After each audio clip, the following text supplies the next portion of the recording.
In today's episode, Misha asks, do you think it's easier or harder to build a strong personal brand now than 10 years ago?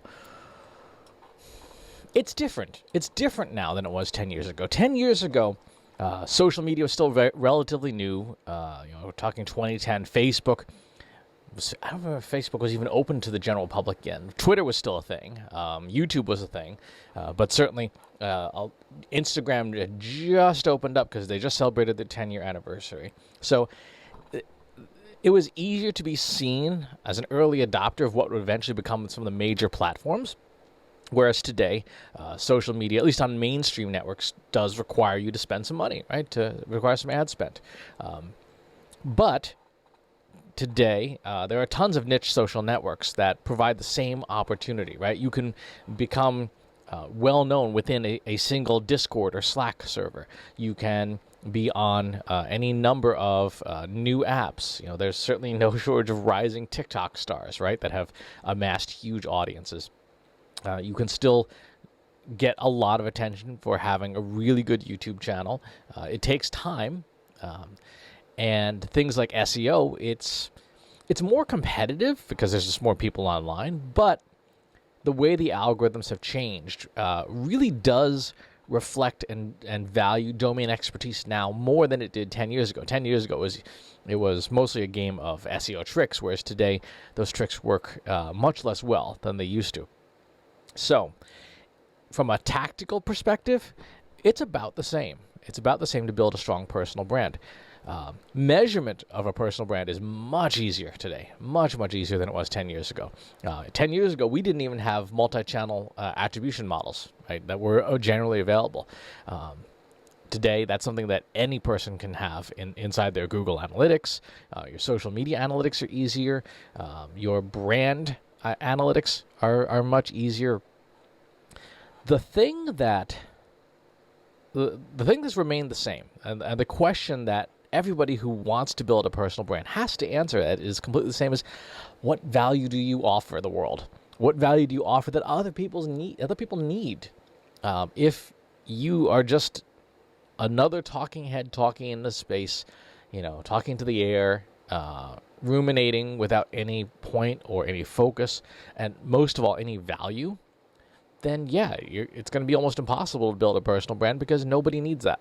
Nobody wants that. We do live in a more crowded online space than ever before, right? Nobody needs another podcast with the millions of them that there are now. So what do you offer? What is your value? And not what is your brand's value to you? We know, everybody understands that part. What do you have to offer the world that the world wants and needs?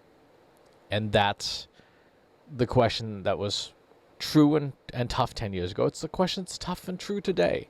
What is your value to the world? And if you're not sure, don't worry about building a personal brand. Figure that out first. Figure out what you have to offer the world first that is of value, that the world needs, the world can't do without. And then building the personal brand, I don't want to say it builds itself because it doesn't, but it's a lot easier to build because you are clear about your message, you are clear about your purpose, you are clear about the reasons why somebody would talk to you.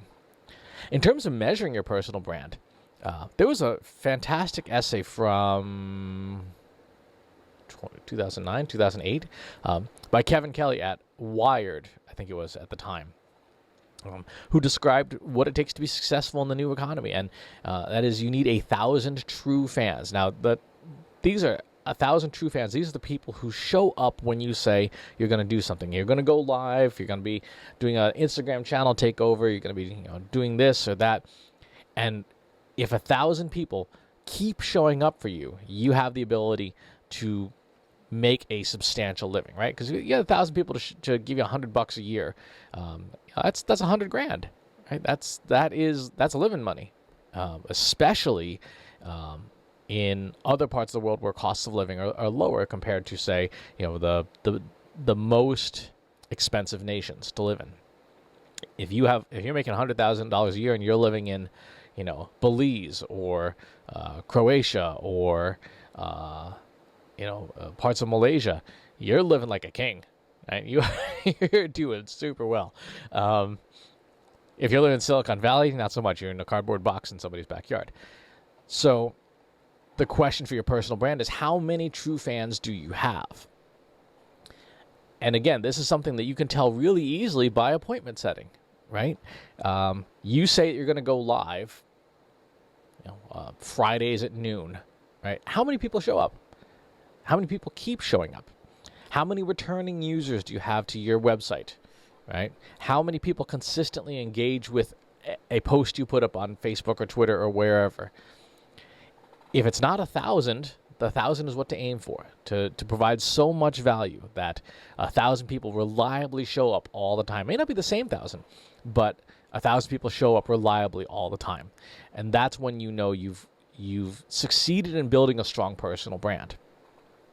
I'm somewhere in the 35 range, right? So I've got a lot of work to do still to make sure that people show up, right? If you send out an email newsletter, do 1,000 people read it, right? Do 1,000 people click on stuff in it? I'm doing better on that part. To give you a sense of what scale that is, that you're talking, you'd probably need like 100,000 audience members to get 1,000 people to reliably do something, 1% of that audience. So your personal brand, it isn't harder, but it requires more forethought now. It requires more systems, I think. And it requires you to constantly be harvesting from places that aren't yours. So that means getting people onto your email newsletter or subscribe to your podcast or the things that you own are under your control. It does not mean building 1 million followers on TikTok. You can do that, and you should do that if that's your thing. But you don't own that. The same as we said 10 years ago. You don't own your Twitter account. You don't own your Facebook page.